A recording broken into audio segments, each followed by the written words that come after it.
I did the movie because I read the script and I couldn't sleep that night.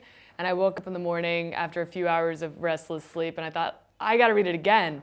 And I read it again, I thought, it's really freaking me out, so I think I have to do it. It's about these medical students who come up with a serum that they hope can temporarily bring people back from the dead while they're in the middle of surgery. You know, the idea is more practical than it actually turns out to be, but it all goes terribly wrong and I end up being the big problem. Because we didn't have a huge amount of resources, we were shooting everything with real effects makeup or, you know, with lighting effects. So it wasn't that there was a huge amount of post-production done on the movie. So what you're seeing in the film is actually what we were seeing on a day-to-day basis. So like, you know, the lights would be out and then suddenly they'd turn on and I was hanging from the ceiling like a bat. Or the lights would be flickering and I'm moving all around the room, jumping and scaring people. And I have these crazy lenses in my eyes that make them black orbs.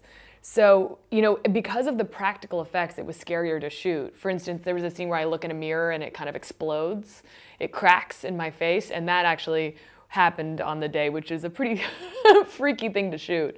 So I think for all those reasons, it was just kind of a fun and weird experience and definitely a little creepy. We had this great director, David Gelb, who made Jiro Dreams of Sushi, which was one of my favorite documentaries.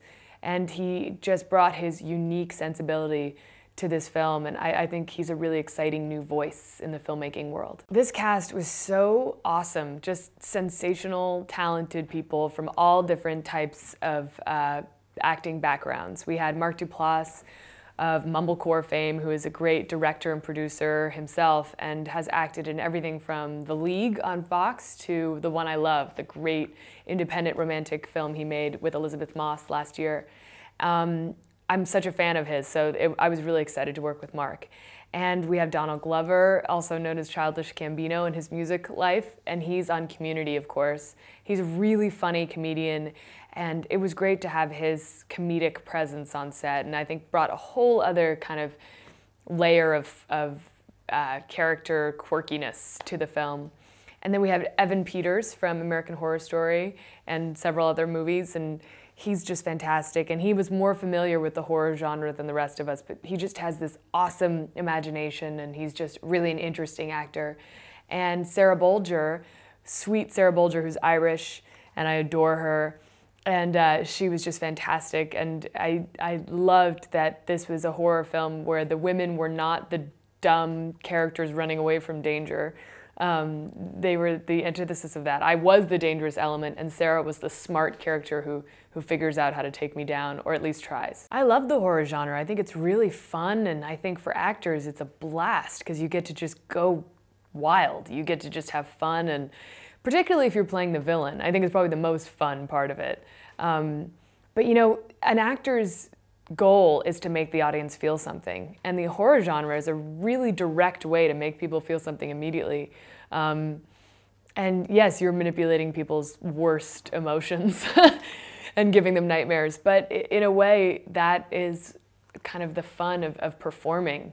And so I had a blast with it, and I've always loved psychological thrillers and horror films, and this is the type of horror film I like because it's not all blood and guts. It's a little bit more creepy on a psychological level, and that's just what I feel like watching, so it's also what I feel like making. It's not so much blood and guts, it's more kind of psychological thriller, kind of playing into your worst nightmares. So it's freaky, but I think it's kind of smart freaky. I think these movies are really fun to see in a group, they're really fun to see in a crowd. You know, the response is always really kind of fun and wild. The consequences of these characters playing God is really that they are experimenting with something they don't quite understand. So they create this serum hoping they can use it to save lives in a really positive way.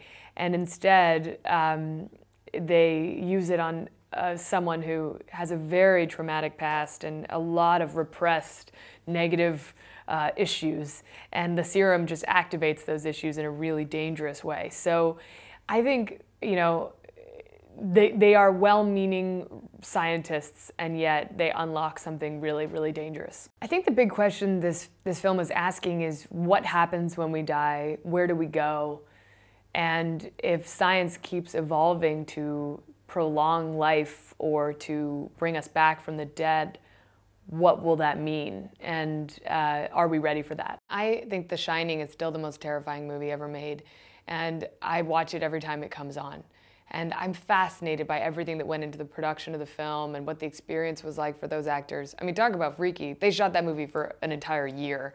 So ours was a piece of cake compared to The Shining. But I have always been a fan of the genre. And I think our film harkens back to more 70s type horror films.